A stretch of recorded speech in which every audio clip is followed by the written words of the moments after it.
À peine sortie de la série culte Game of Thrones, l'actrice britannique part à l'assaut du cinéma avec X-Men, Dark Phoenix.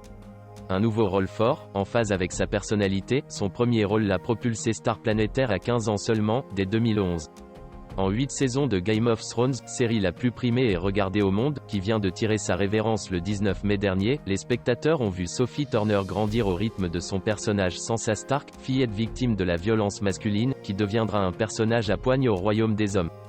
Avec de tels débuts, rien d'étonnant que l'actrice britannique soit maintenant choisie pour incarner Jean Grey, la super-héroïne de l'écurie X-Men qui, dans Dark Phoenix, monte elle aussi en puissance. À 23 ans, l'actrice gagne en maturité. Il est important de ne pas vivre avec des œillères. Si j'ai des enfants un jour, ils voyageront avec moi, dans des pays très différents. Je les ferai sortir de leur bulle pour qu'ils ne soient pas déconnectés et qu'ils ne considèrent pas tout comme acquis. Sophie Turner n'ignore rien des dangers du Star System. Très tôt, elle a été exposée à une gloire cannibale. Comment garder l'équilibre quand privilèges, argent et célébrité surviennent si vite, si tôt? Je travaille encore beaucoup sur moi-même pour ne pas perdre les pédales. Et pendant que mes amis vivaient leur puberté, leur scolarité et leur adolescence, on me scrutait déjà. N'ayant rien connu d'autre, j'ai intégré quelques règles de survie très rapidement. Rester discrète sur sa vie privée, par exemple, son regard en dit long, inutile d'embrayer sur son fiancé, l'acteur-chanteur Joe Jonas, ou sur les rumeurs de mariage à Paris cet été.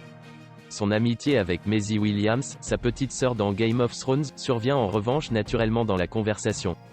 Sophie Turner souhaiterait un jour passer derrière la caméra et la diriger. Mais il lui faudra d'abord faire oublier au public Sansa, Winterfell et les Dragons de Goth, la série phénomène qu'elle vient définitivement de quitter. Je ne veux pas être enfermée dans une case. C'est une question et une angoisse qui m'accompagnent. Je reçois encore d'innombrables propositions pour jouer des princesses ou des combattantes en armure. C'est désormais pour les tapis rouges qu'elle réserve cette partition en sublimant avec fierté les créations d'inspiration guerrière de Nicolas Guesquier pour Louis Vuitton. Plus qu'une actrice déjà culte, une icône mode est née. Un modèle pour la jeunesse. J'espère qu'il n'y a pas d'amalgame, je ne suis ni mes personnages ni une image de papier glacé. Sophie, la vraie, est bien moins exemplaire.